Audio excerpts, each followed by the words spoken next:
मेरे प्रिय साथियों, नमस्कार, जोहार।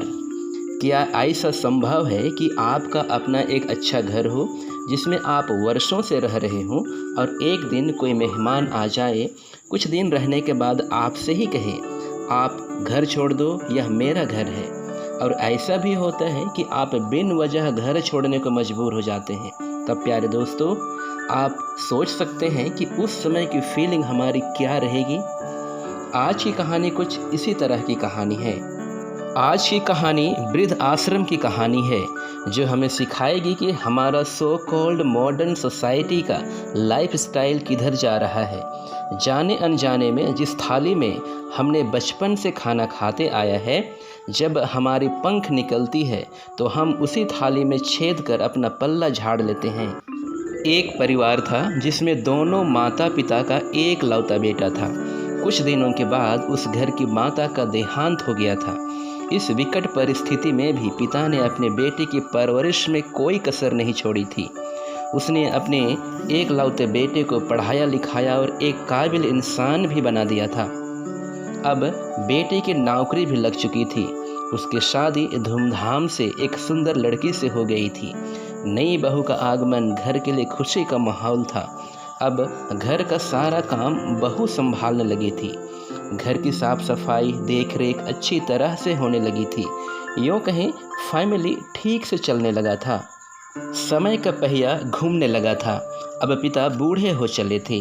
बेटे और बहू को अब पिता बोझ सा लगने लगा था। एक दिन पत्नी ने अपने प्यारे पति को सलाह दी, ऐसा करने से कैसा होता जी कि बाबा को वृद्ध आश्रम भेज देते, वहाँ आराम से अन्य वृद्ध लोगों के साथ रहता।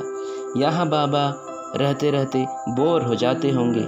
पति ने हामी भर दी, हाँ ठीक कह रही हो तुम। दूसरे ही दिन बेटे ने अपने पिता का सामान पैक किया और वृद्ध आश्रम छोड़ने चले गए। वहाँ के संरक्षक को सौंपने के बाद वह वहाँ से वापस आने लगा तो उसने देखा कि उसका पिता उस आश्रम के संरक्षक से तुरंत घुल मिल गए और ऐसे बातें करने लगे मानो वे पहले से परिचित हों। उससे रहा नहीं गया। उसने दीवार में छिपकर उनकी बातों को घंटों सुनता रहा। हालांकि उनकी बातें स्पष्ट सुनाई नहीं दे रही थी। जब अंत में उसका पिता ऑफिस से बाहर निकलकर अपना कमरा चला गया तो वह उस इंचार्ज को पूछने के लिए पुनः ऑफिस गया और पूछ लिया, सर मेरे पिता को आप पहले से ही जानते हैं। उस मैनेजर के जवाब को सुनकर उसका कलेजा ही जल गया। मैनेजर ने कहा, तेरे पिताजी को मैं तब से जानता हूँ बेटा, जब वह 28 साल पहले तुमको बगल वाले अनाथालय से लेने के लिए आया था। बहुत अर्जी विनती की थी हमसे तुमको अपना बेटा बनाने के लिए। मैं पहले अनाथालय में था, अब मुझे वृद्ध आश्रम में ड्यूटी मिला है। प्रिय साथियों, तो ये थी आज की छोटी सी कहानी। इस कहानी को सुनने के बाद एक बात तो यथार्थ होती है जिससे हमने बचपन में सुना था, जिसे ऐसे बेटों के लिए ही कहा जाता था कि सुधरल बाप का बिगड़ायल बेटा। जिस बाप ने पूरे ज़िंदगी अपने बेटे को अपना बनाया, उसके लिए घर बनवाया, नालायक को इस लायक बनाया कि वह ज़िंदगी में काबिल बन सके, बेटे के साथ सुकून से जीने के लिए अपनी पूरी ज़िंदगी ही दांव पर लगा दी, आज वही माँ बाप पराया कर दिए जाते हैं। ये कहाँ की समझदारी है।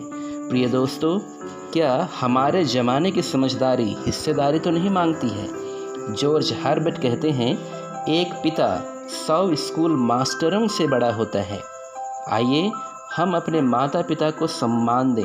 कहा भी गया है, एक पिता की अच्छाई पहाड़ से ऊंची होती है और एक माँ की अच्छाई समुद्र से भी गहरी होती है।